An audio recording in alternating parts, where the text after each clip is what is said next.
What's up guys, DeAngelo here back with another video, and today I got some news for you. So today's top story is Apple back in the news again. And Apple's back in the news because of a recent lawsuit launched against it. It's a class action lawsuit filed by iPhone 4 users. And the iPhone 4 users claim that Apple's recent update intentionally slowed down their phones and intentionally bricked their devices so that they would have to buy new ones. Now the claims aren't really that far-fetched because planned obsolescence is a thing that exists and has been documented specifically by companies like Apple and Microsoft and the other top companies. They do this type of thing all the time, so I'm not shocked that this lawsuit came out. But it is kind of unsettling to think that the company is intentionally trying to force you to ditch your old devices and jump up to something newer and better just because they want you to. While there's one side that argues that the fact that the update exists is the problem in and of itself, there's another train of thought that thinks that the fact that there's no way to roll back the update is the problem. So let's just say Apple does know that this problem exists and that it is affecting iPhone 4 users. Let's just say that they want it to happen. Then it would make sense that there is no way to roll back the update because they're essentially forcing you to upgrade to the newer system. Now, not everybody can or wants to upgrade to that newer system, so I understand how this can pose a real problem. Apple also hasn't released an official response yet to these allegations. So let me know what you guys think. Are these allegations founded in truth, or do people just need to update their systems faster and update their hardware? Let me know. Also in the news today, Bengalorian Dr. Vishal Rao has introduced a new bionic implant for throat cancer victims to help them speak again. That's right, Bionic voice box. So he claims that when throat cancer victims have to get the cancer removed, they cut out a section of their neck, and that contains the voice box.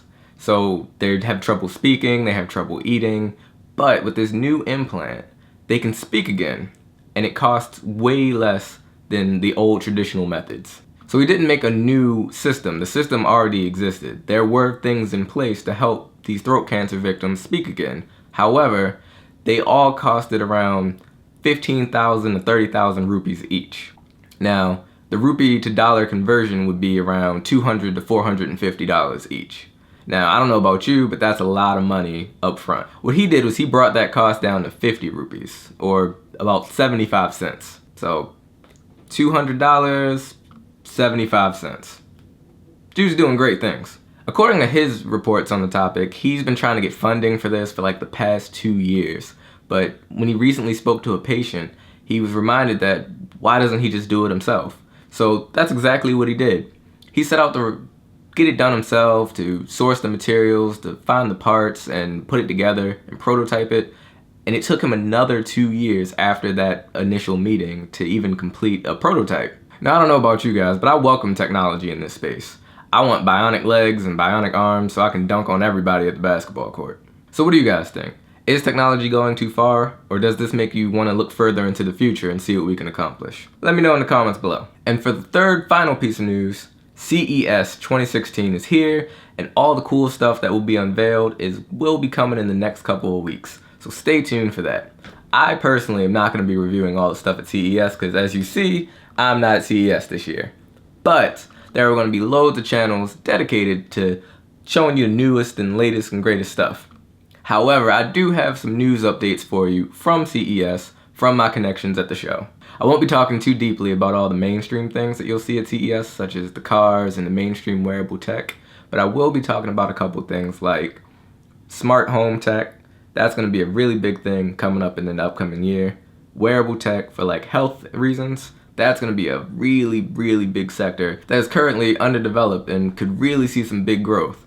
And the third thing is drones. On the smart home side of things, there's more to look forward to than just colored light bulbs. Most of the offerings coming out throughout the year are going to be aimed at updating old technology and converting your old appliances and stuff like that to new higher end equipment.